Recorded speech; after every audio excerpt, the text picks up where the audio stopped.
Comment sauver PSA Peugeot Citroën? Le groupe automobile est en péril. Thomas Auto, vous recevez Jean-Pierre Mercier pour l'interview vérité d'Europe 1. Bonjour Jean-Pierre Mercier. Bonjour. Vous êtes le délégué syndical CGT de l'usine PSA d'Aulnay-sous-Bois et aussi de tout l'ensemble de Peugeot. La direction de PSA va proposer demain un accord de compétitivité. Il prévoit un gel des salaires, une modulation des RTT, mais en échange, la garantie donnée par le groupe de ne pas fermer d'usine ni de toucher aux effectifs d'ici 2016. Est-ce que vous, la CGT, vous allez signer cet accord? On ne va pas signer cet accord parce qu'il y a une petite nuance à apporter à votre propos, c'est qu'elle ne va pas du tout maintenir l'effectif. Elle nous a fait une promesse d'un maintien d'activité, de volume d'activité, de toute façon lié au marché.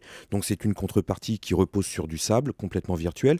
Quant à l'effectif, elle s'est engagée dans les réunions de négociation à le baisser dans les 3 ans. Ça, il faut dire la vérité.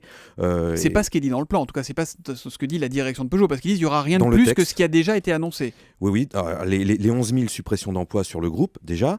Et puis, en réunion de négociation, on nous a bien fait comprendre et on nous a annoncé clairement que sur l'usine de Rennes, le plan actuel ne suffirait pas, que pour la direction, on est toujours en sureffectif. Et donc, un nouveau plan est annoncé sur Rennes.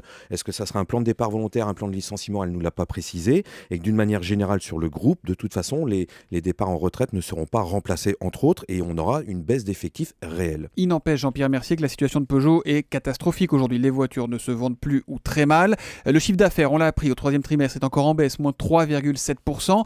Il faut bien faire quelque chose. On ne peut pas laisser Peugeot s'enfoncer comme ça. Il y a la réalité du marché. Ah oui, il faudrait que la famille Peugeot se serre la ceinture. Voilà, tout simplement. Nous, ça fait des années et des années qu'on fait des sacrifices sur le gel de nos salaires, sur l'augmentation de la charge de travail sur chaque ouvrier. On fait des sacrifices sur les emplois. Je vous rappelle quand même que l'usine d'Aulnay, c'est 3000 emplois qui ont sauté. Il y a aujourd'hui 1000 emplois qui restent sur le carreau, 1000 salariés qui, eux, n'ont aucune solution d'emploi. La dernière voiture sortira de l'usine d'Aulnay vendredi, c'est ça normalement, la dernière Ça, C3? c'est ce que annonce la direction. Cette voiture a été en fait fabriquée au mois de mai, au mois de juin. Elle essaye de faire un coup de com assez désastreux, je le reconnais. Je ne sais pas comment elle va s'en sortir, c'est pas le problème. Le gros problème, c'est que nous, les salariés, ça fait des années et des années qu'on fait des sacrifices. Là, il y a peut-être des choix stratégiques avec GM ou je ne sais quoi qui ont été mal faits. Ils sont remis en cause là encore ce matin, visiblement ça oui. fonctionne pas très bien. On l'a appris il y a quelques minutes. Ils vont revoir éventuellement ce qui était prévu avec GM. Peut-être d'ailleurs pour permettre de rentrer aux Chinois Dongfeng d'entrer dans le capital. Ça, par exemple, on voit encore une fois que tout le monde est au chevet de Peugeot. L'État a dit on va mettre des sous, on va rentrer dans le capital. Ça, c'est incroyable. Dongfeng, bah oui, mais c'est pour sauver l'emploi quand même. Si ça serait pour sauver l'emploi, à la rigueur, on pourrait discuter. Mais c'est même pour ça. C'est même pas pour ça. C'est qu'aujourd'hui, Peugeot veut 3 milliards d'argent frais. 3 milliards d'argent frais. Donc, il est en train de discuter avec les investisseurs chinois pour avoir 1,5 milliard et l'État pour avoir 1,5 milliard. Les caisses sont vides. L'État vient de... Même ça, c'est la réalité. Attendez, Jean-Pierre Mercier, si demain Peugeot disparaît, eh ben, vous serez bien là tous. Mais pour que Peugeot ne disparaisse pas, si jamais tentait, alors ça c'est ce qu'on nous vend à chaque fois quand on veut demander aux travailleurs des sacrifices. Mais la famille Peugeot, dans quelle situation elle est cette famille? Ils sont toujours multimilliardaires, c'est toujours la première fortune de Suisse, il faut quand même le dire. Ils sont pas sur la paille, ils font fonctionner 3 sociétés financières où avec les bénéfices de Peugeot, ils spéculent à tout va, ils achètent, ils revendent, etc.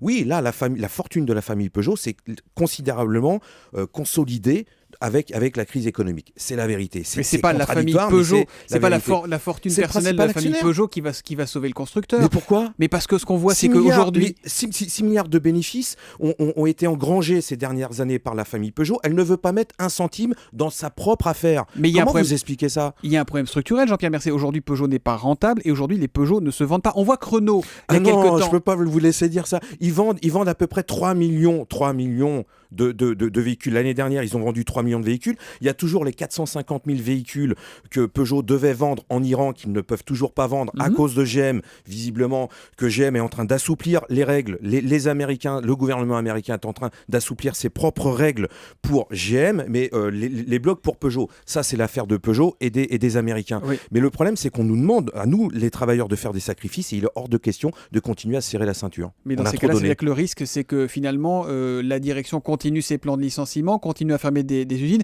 et que vous soyez vous perdant au bout du compte, non ? Ah, mais il va falloir à un moment donné trouver le moyen de faire craquer cette famille et qu'elle mette la main à la poche. C'est pas possible que quand tout va bien, elle engrange les bénéfices et quand ça vend un petit peu moins, elle nous demande, nous, de sacrifier notre principale richesse, ce sont nos emplois et nos salaires. Pour nous, c'est inacceptable, ça, il faut bien comprendre. Je voudrais qu'on revienne, Jean-Pierre Mercier, sur ce qui a été fait chez Renault parce que c'est assez proche finalement des efforts qui sont demandés aujourd'hui chez Peugeot. Chez Renault, on a mis en place ce type de plan compétitivité pour préserver l'emploi, encore une fois. C'est ça l'objectif en tout cas 8 000 affiché de emplois la en direction. moins chez Renault. Hein. Oui, mais il n'empêche des ventes qui repartent, plus 13,5% de janvier à septembre, moins 10,7% pour PSA. Elle est là la réalité. Quand un constructeur ne vend plus ou vend mal ses voitures, il ne peut pas s'en sortir. Alors, vous avez toujours la même philosophie, j'ai toujours la mienne. C'est pas à ceux qui n'ont fait que travailler. Nous, on nous a demandé de travailler, on a travaillé et on nous demande de faire des sacrifices. Écoutez, si le marché il baisse, pourquoi c'est à ceux qui travaillent tous les jours pendant 8 heures sur les chaînes de production, jour et nuit, de faire le sacrifice ? Pourquoi c'est pas aux décideurs ? Pourquoi c'est pas à ceux qui ont l'argent de serrer la ceinture ? C'est quand même incroyable. Et puis juste sur les 1,5 milliard que l'État pourrait donner à Peugeot, il faudrait, sans aucune contrepartie en maintien de l'emploi, ça sera un véritable scandale quand les caisses de l'État sont complètement vides. La CGT dira donc non à ce plan qui lui sera proposé demain, cet accord de compétitivité. La CFDT également. A priori, 4 autres syndicats devraient dire oui et il devrait donc y avoir signature. Affaire à suivre évidemment. Merci Jean-Pierre Mercier d'être venu ce matin en direct sur Europe 1.